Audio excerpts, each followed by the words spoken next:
Hello and good morning, students. I am your bio teacher Vikas Vassar from Eklavya Educational Complex. My dear students, I just hope that you all are fit and fine at your home and enjoying this online learning session.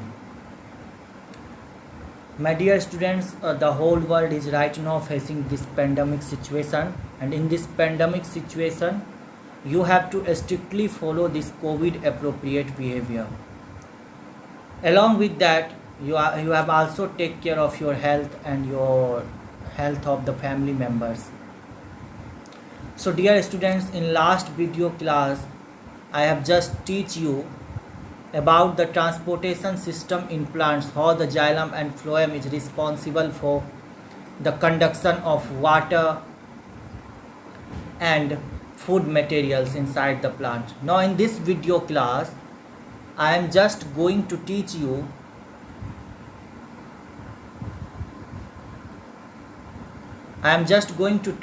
about the transportation system in animals.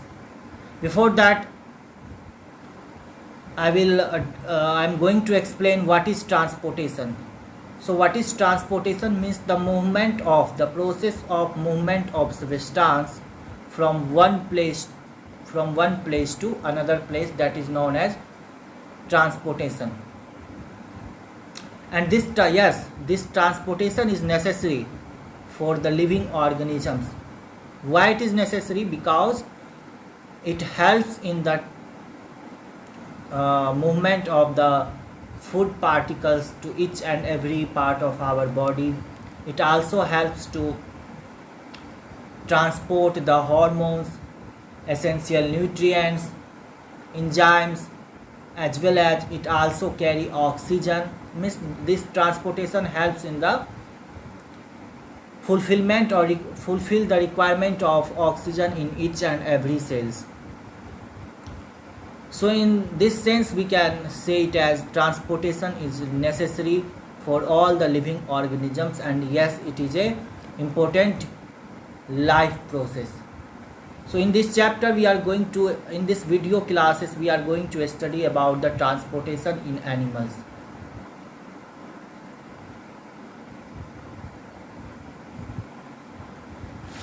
So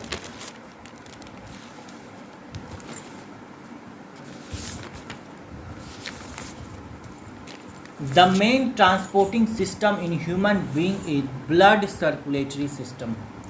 The main transportation system in human being is blood circulatory system. And in human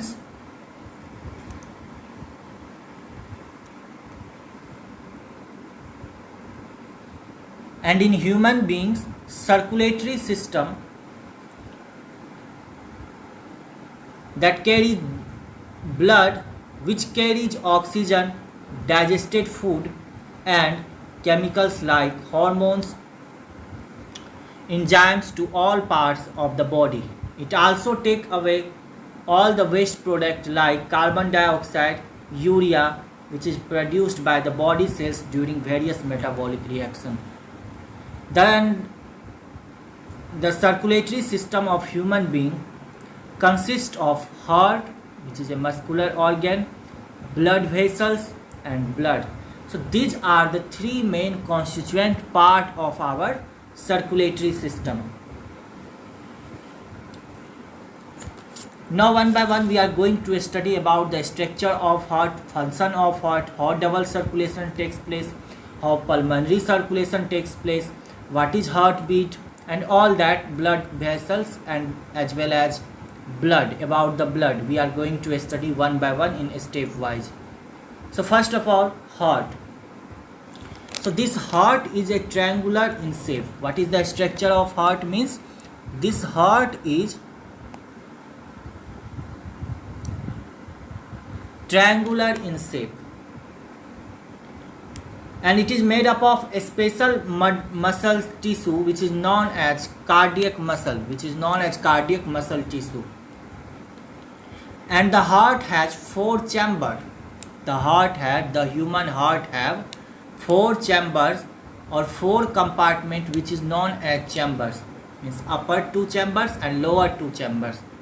So right upper chamber is known as right ventricles.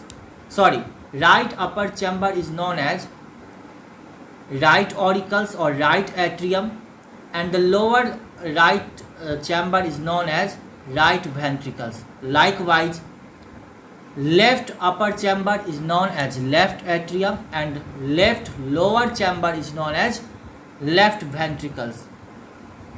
Altogether we can say it as upper two chamber is known as auricles or atrium and lower two chambers are known as ventricles.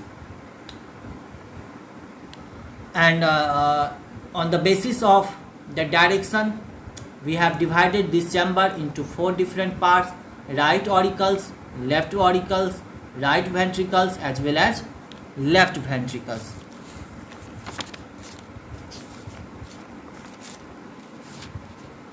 Auricles, the two atrium means the two auricles receive blood and two ventricles transport blood to the entire body and lungs. Means what is the function of auricles? Means they have the only one function, to receive the blood, and the ventricles transport blood to the entire body parts and lungs. And the left atrium is connected to the left ventricle through a valve V1. This left atrium, you can see in the image, this left atrium is connected with the left atrium is connected with left ventricle through a valve V1, which is also known as left auricular valve, which is also known as what? Left auricular valve or bicuspid valve. Now coming to the next, right atrium is connected to the right ventricles by valve V2, and this valve V2 is known as tricuspid valve, and these valves prevent the backflow of blood. And this whole heart is protected by a special tissue which is known as pericardium.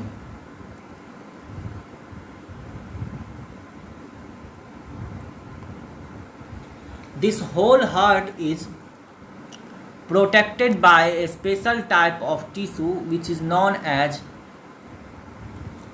pericardium. The chambers of heart are separated by the partition. The chamber of the heart are separated by the partition called septum. That is, auricles are separated by interauricular septum and ventricles are separated by interventricular septum. And the arteries, veins and capillaries are called blood vessels. Now what will happen? From left ventricles, systematic artery will be arise. You can see in this image, beautiful image. From the left ventricles, systemic artery will be arise, which supplies blood to entire body. And this opening of aorta is guarded by valve 3, which is known as semilunar valve.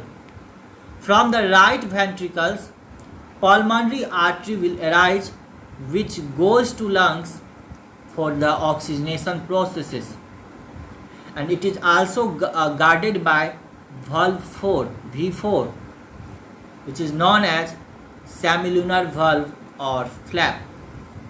So this is all about the structure of heart. Now we are going to study about the working of heart. So the heartbeat starts with contraction of auricles. Means when the auricles will get contract, that condition is known as systole. And the relaxation condition, either it is of auricles or ventricles, the relaxation condition is known as diastole, and the contraction condition is known as what? Systole. The contraction condition of auricles or ventricles is known as systole, and the relaxation condition is known as diastole. Now the auricle, right auricle filled with deoxygenated blood by superior and inferior vena cava, and left auricle filled with oxygenated blood from pulmonary veins. Now the heartbeat starts from SA node. The heartbeats start from SA node, which is given in this picture. That is the abbreviated form of SA node is sino-auricular node, which is placed in the right corner, which is placed in the right auricle, means right uppermost corner of the auricles, right auricles. And the wave of contraction spreads in both auricle, and both auricles contract together, known as auricular systole, because both upper two chamber is known as auricles. So if auricles get contract, means that condition is known as auricular systole.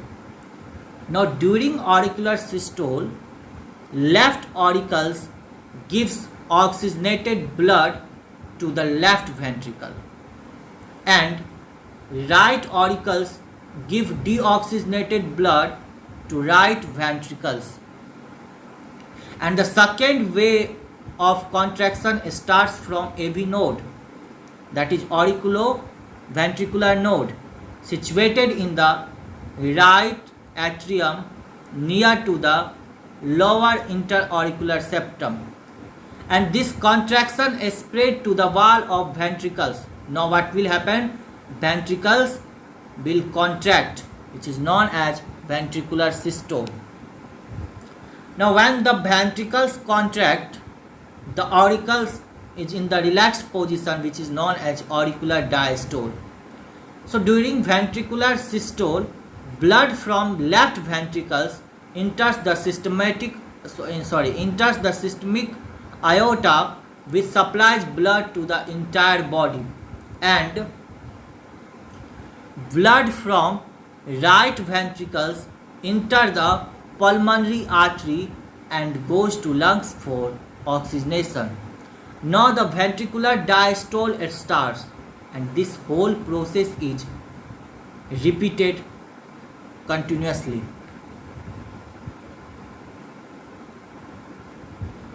So in this video, this much only we are going to study, and the remaining portion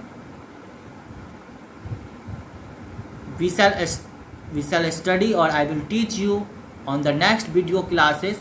So before concluding this video class, I am going to ask few questions in the form of your assignment, and you have to note it down in your notebook and try to give the answer. So first, what is transportation? Second, what is the necessity of transportation in living organism? Third, draw a neat and well labeled diagram of human heart. Fourth question, explain the structure of human heart. Fifth, explain the working function of the human heart. So that's all about today's video class. So I just hope that whatever the things that I teach you today in through this video class, I just hope that it is clear to everyone. And my dear students, you have to take care of yourself, enjoy this beautiful online learning session, and also my heartiest appeal to everyone, strictly follow this COVID protocol. Right now the conditions are somewhat in the verge of facing the consequences, and if you are not following this COVID protocol, means you will face the consequences only. So you have to strictly or hardly follow this COVID appropriate behavior. Thank you students.